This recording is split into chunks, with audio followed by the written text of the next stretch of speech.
وہ شہادت کے دن شادیاں کر رہے ہو. ابھی مجھے کراچی سے دعوت آئی تھی انہدام جنت البقیع کے رات میں. نہیں گیا لیکن ہماری برادری، عزادار برادری، شیعہ برادری، مومن برادری کہتے ہیں صحیح نہ وجہ تو چھا گئے ہو، تعلقات خراب تھی بھی تھا. نتیجہ کیا نکلے گا کہ ہماری اولاد کو پتہ ہی نہیں چلے گا عزاداری کہتے کسے ہیں. عزیزان گرامی، میں نے آج ایک پیغام واٹس ایپ کے اوپر رکھا تھا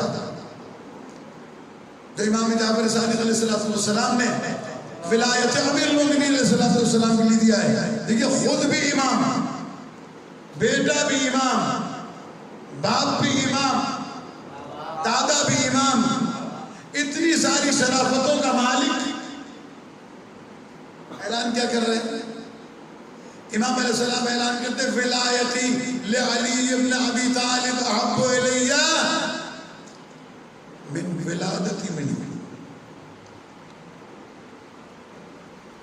علی کی ولایت میرے لیے، امام جعفر صادق علیہ السلام فرماتے ہیں میرے لیے ولایت علی ابن ابی طالب اہم ہے اس بات سے کہ میں علی کا بیٹا کہلاؤں.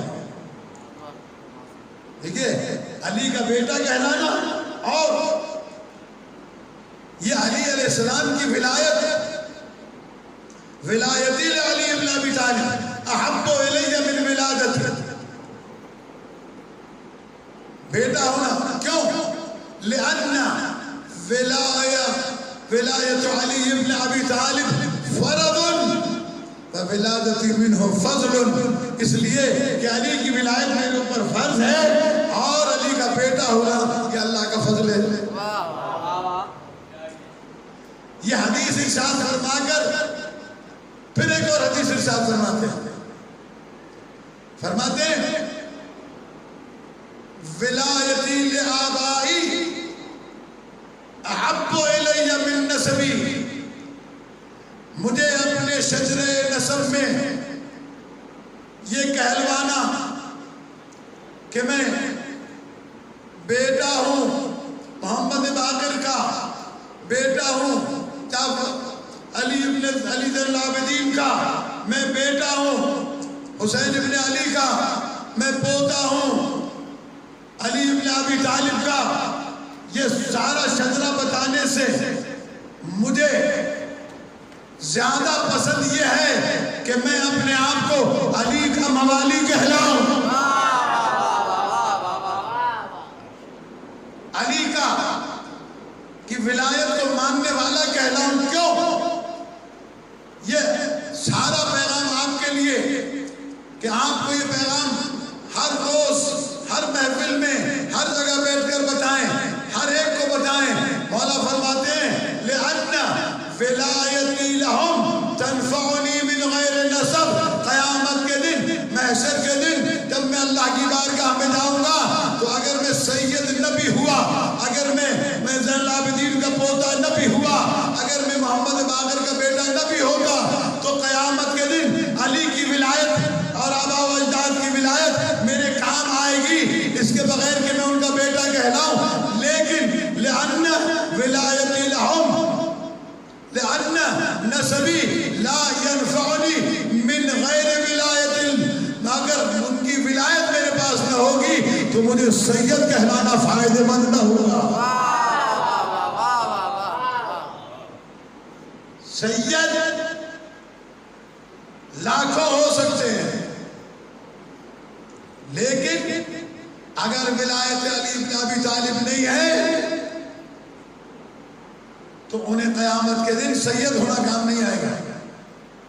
اسی لیے شاہ سے لطیف پھٹائی نے کہا تھا یا کسی اور بزرگ کا قول ہے کہ کاٹ دی کنی سید سنی ٹھہر گئی. جیسے لکڑی کی دیگچی بنا کر اس پر چولہے پہ رکھ کے سالن نہیں پکایا جا سکتا، اسی طریقے سے سید سنی نہیں ہو سکتا. اب یہ کہ جو سادات سنی ہوئے اس کی بھی وجہ ہے.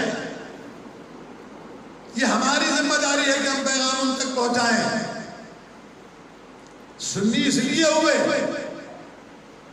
کہ وہ دشمنان اہل بیت محمد بن قاسم، ہاشم ٹھٹوی، اس قسم کے اور بنی عباس کے بادشاہ